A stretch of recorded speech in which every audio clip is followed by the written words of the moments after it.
അസ്സലാമു അലൈക്കും. അല്ലാഹുമ്മ സ്വല്ലി അലാ സയ്യിദിനാ മുഹമ്മദിൻ വ അലാ ആലിഹി വസഹ്ബിഹി വസല്ലം. ഇൻഷാ അല്ലാഹ് ഇന്ന് പറയുന്ന അറിവ് നമ്മുടെ ദുആ സ്വീകരിക്കുന്നതിന് വേണ്ടിയിട്ടുള്ള അതിന് വേണ്ടിയിട്ടുള്ള മാർഗം എന്താണ്? നമ്മുടെ ചില കമന്റുകൾ ശ്രദ്ധിച്ചാൽ തന്നെ കാണാവുന്നതാണ്. നമ്മുടെ ഉസ്താദ് നമ്മുടെ ദുആ സ്വീകരിക്കുന്നില്ല, ദുആ സ്വീകരിക്കാനുള്ള മാർഗങ്ങൾ എന്തൊക്കെയാണ്, അല്ലെങ്കിൽ എന്താണ് ഓതേണ്ടത്, ഏത് ദുആയാണ് ഓതേണ്ടത്?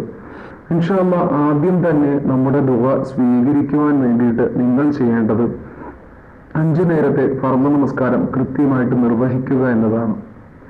അതിനുശേഷം ആവശ്യത്തിനാണെങ്കിലും അനാവശ്യത്തിനാണെങ്കിലും കള്ളം പറയാതിരിക്കലാണ് രണ്ടാമതായിട്ട് ചെയ്യാനുള്ള. മൂന്നാമതായിട്ട് ചെയ്യാനുള്ളത് ഹലാലായ മാർഗത്തിലുള്ള ഭക്ഷണം മാത്രം ഭക്ഷിക്കുക എന്നുള്ളതാണ്. ഇൻഷാ അല്ലാഹ് ഇങ്ങനെയാണ് ഇത്രയും കാര്യങ്ങൾ കറക്റ്റായിട്ട് നമ്മൾ ജീവിതത്തിൽ പാലിച്ചാൽ മാത്രമേ നമ്മുടെ ദുആ സ്വീകരിക്കുകയുള്ളൂ. അതല്ല, ഇനി പറയാൻ പോകുന്ന 2 ഇസ്മുകൾ ചൊല്ലിയാൽ അള്ളാഹു ഒരിക്കലും നമ്മുടെ ദുആ അത് മാറ്റിവെക്കുകയില്ല. ഇൻഷാ അല്ലാഹ് കേട്ടയുടൻ തന്നെ ഉത്തരം നൽകുമെന്ന് മുത്തു മുഹമ്മദ് നബി മുസ്തഫ സ്വല്ലല്ലാഹു അലൈഹി വസല്ലമ പറയുന്നത് ഹദീസിൽ വന്നിട്ടുണ്ട്. അതായത് ഈ 2 ഇസ്മുകൾ ദുആ ചെയ്യുന്ന സമയത്ത് ആദ്യം തന്നെ ചൊല്ലിയാൽ നമ്മുടെ ദുആ അള്ളാഹു കേൾക്കാതിരിക്കില്ല ഇൻഷാ അല്ലാഹ്. അതിനുതകുന്ന 2 ദിക്റുകൾ, അതായത് അള്ളാഹുവിന്റെ അസ്മാഉൽ ഹുസ്നയിൽപ്പെട്ട 2 നാമങ്ങളെ കുറിച്ചാണ് പറയുന്നത്. അതിൽ ഒന്നാമത്തെ നാമമായ യാ വഹാബു യാ അല്ലാഹ്. ആദ്യം തന്നെ നമ്മൾ ദുആ ചെയ്യുന്ന സമയത്ത് എന്ത് ചെയ്യുക? ഈ നാമങ്ങൾ അധികരിപ്പിച്ചുകൊണ്ട് ദുആ ചെയ്യുക. ദുആ പറയുമ്പോഴും അതിനിടയിലും ആദ്യവും അവസാനവും ഒക്കെ എന്ത് ചെയ്യുക? ഈ 2 ഇസ്മുകൾ പറയുക.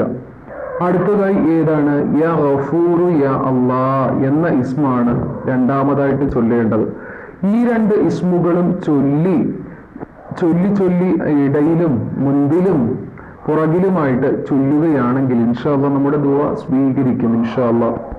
അപ്പൊ ഞാൻ പറഞ്ഞ കാര്യങ്ങൾ കൂടി ഒന്ന് ശ്രദ്ധിക്കുക. നമ്മുടെ നമസ്കാരങ്ങൾ കൃത്യമായിട്ട് തന്നെ നിങ്ങൾ നിർവഹിക്കുക. അതത് സമയങ്ങളിൽ ഒരു മുടക്കവും വരാതെ, അതായത് ഖളാ ആക്കാതെ തന്നെ നല്ല രീതിയിൽ നമസ്കരിക്കുക.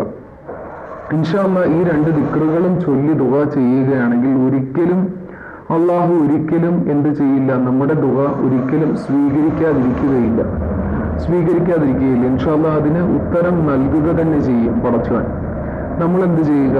ഇൻഷാ അല്ലാഹ് ദുആ ചെയ്യുന്ന സമയത്ത് ഈ 2 ദിക്റുകളും ഒരിക്കലും നിങ്ങൾ മറന്നു പോകരുത്. ഇത് ചൊല്ലുവാൻ വേണ്ടിയിട്ട്, ഈ 2 ഇസ്മുകളും ചൊല്ലി ദുആ ചെയ്യുവാൻ വേണ്ടിയിട്ട് ഒരിക്കലും മറന്നു പോകാതിരിക്കുക. അതിനുവേണ്ടി എന്ത് ചെയ്യുക? ഈ 2 ഇസ്മുകളും പഠിക്കുക. ആദ്യമൊക്കെ മറന്നു പോകുമെങ്കിലും പിന്നീട് ഓർമ്മ വരുന്നതിന് വേണ്ടിയിട്ട് സ്ക്രീൻഷോട്ട് എടുത്ത് വെക്കുക. അതായത് ആ സമയത്ത് ദുആ ചെയ്യുന്ന സമയത്ത് നമുക്ക് ഓട്ടോമാറ്റിക്കലി അത് ഓർമ്മ വരും ഇൻഷാ അല്ലാഹ്. നമ്മൾ ചൊല്ലുന്നതാണല്ലോ, ചൊല്ലാൻ നമുക്ക് നമ്മുടെ ദുആ സ്വീകരിക്കണമെങ്കിൽ സ്വീകരിക്കാൻ ഒരുപാട് നാളുകൊണ്ട് ദുആ ചെയ്യുന്നുണ്ട്, പക്ഷെ സ്വീകരിക്കുന്നില്ല. അപ്പോൾ ഈ മാർഗം നമ്മൾ സ്വീകരിച്ചാൽ ഇൻഷാ അല്ലാഹ് നമ്മുടെ ദുആ അള്ളാഹു സ്വീകരിക്കാതിരിക്കില്ല ഇൻഷാ അല്ലാഹ്. അതുപോലെ തന്നെ ചാനൽ ആദ്യമായിട്ടാണ് ആരെങ്കിലും കാണുന്നുണ്ടെങ്കിൽ ചാനൽ സബ്സ്ക്രൈബ് ചെയ്യുക, അതുപോലെ തന്നെ ലൈക്കും ചെയ്യുക. കൂടുതൽ ഈ അറിവ് മറ്റുള്ളവരിലേക്കും കൂടി ഒന്ന് ഷെയർ ചെയ്ത് കൊടുക്കുവാനും ഈ നന്മ മറ്റുള്ളവരിലേക്കും കൂടി ഒന്ന് പകർന്നു കൊടുക്കുവാനുള്ള ഒരു സ്വതക്ക, അതായത് ഈ പകർന്നു കൊടുക്കുന്നതിലൂടെ കിട്ടുന്ന ഒരു സ്വതക്ക നിങ്ങൾ കളയാതിരിക്കുക ഇൻഷാ അല്ലാഹ്. അതൊരു ജാരിയായ സ്വതക്കയാണ് ഇൻഷാ അല്ലാഹ്. നമുക്ക് പൈസ കൊടുത്ത് വാങ്ങുന്നതിനേയും കാട്ടിലും നമുക്കൊരു അറിവ് പകർന്നു കൊടുക്കുന്നതിലൂടെ കിട്ടുന്നത് ഒരു നന്മയാണ്. അത് പാഴാക്കാതിരിക്കുക ഇൻഷാ അല്ലാഹ്. ആ ചാനലിന്റെ ബെല്ലൈക്കൺ ഇനേബിൾ ചെയ്ത് തന്നെ ഇടുക. എങ്കിൽ മാത്രമേ ഞാൻ ഭാവിയിൽ അപ്ലോഡ് ചെയ്യുന്ന വീഡിയോകൾ നിങ്ങൾക്ക് കൃത്യമായിട്ട് അതിന്റെ നോട്ടിഫിക്കേഷൻ ലഭിക്കുകയുള്ളൂ. അതുപോലെ തന്നെ ചാനലിൽ ഇഷ്ടം പോലെ വീഡിയോ ചെയ്തിട്ടുണ്ട്. ഒരുപാട് വീഡിയോകൾ നിങ്ങൾക്ക് ആവശ്യമുള്ള കാര്യങ്ങളിന്റെ പ്രതിവിധിയായിട്ട് ഒരുപാട് വീഡിയോകൾ ചെയ്തിട്ടുണ്ട്. ഇൻഷാ അല്ലാഹ് കയറി ചെക്ക് ചെയ്ത് നോക്കുക.